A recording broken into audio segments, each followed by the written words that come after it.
Who hurt you? Now, I'll tell you what, brothers, there's nothing more satisfying than using women's own lines on them.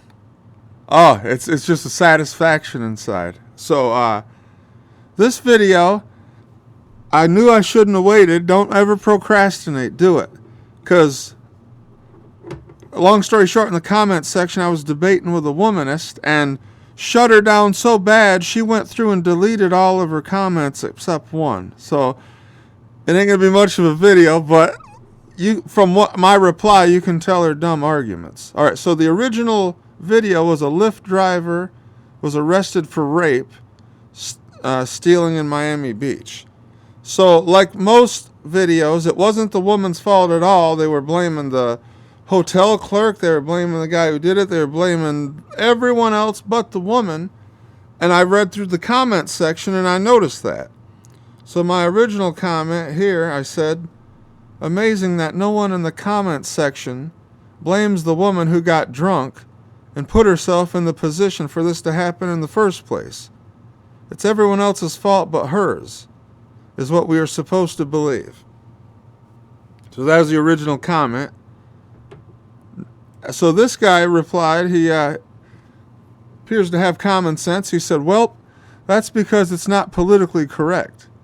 In reality, most crimes are crimes of opportunity, and many victims of rape are subsequently raped again due to the exact or same type of risky behaviors that put them at risk to be victimized in the first place. Everyone has a personal responsibility to be aware of their surroundings. Very well said. And then this mark, George Floyd may rot in hell. This is the only comment that wasn't deleted by this individual. Other than that, all the other ones were. It was the typical womanist. So it's funny how men don't take accountability for their own actions. Stop acting dense. So see how it's a total inversion of the point? So I said it's 100% the woman's fault. Your username seems to contradict your statement. That really didn't have nothing to do with anything, but I figured I'd poke them anyway. And then her reply, here I'm replying to the reply she deleted. With that reasoning, it was basically, man-hating stuff. With that reasoning, the woman who attempted to squat 305 and died wasn't her fault either.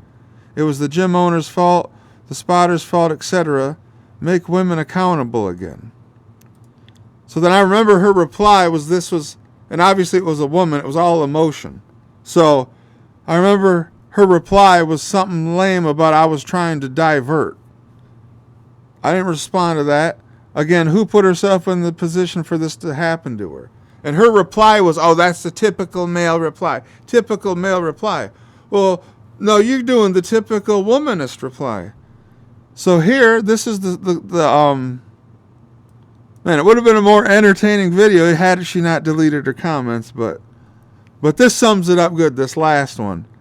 It says, you have no arguments, facts, nor statistics. Your main tactic is shame and guilt. One man is guilty, all men are guilty is your approach. But you don't apply this to your own gender. Are all women held accountable for the actions of Jodi Arias?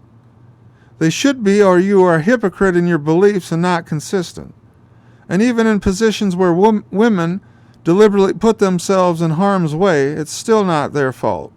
Example, she could be sunbathing on the shoulder of the highway, and if she got hit and killed, it's still not her fault. That is my point.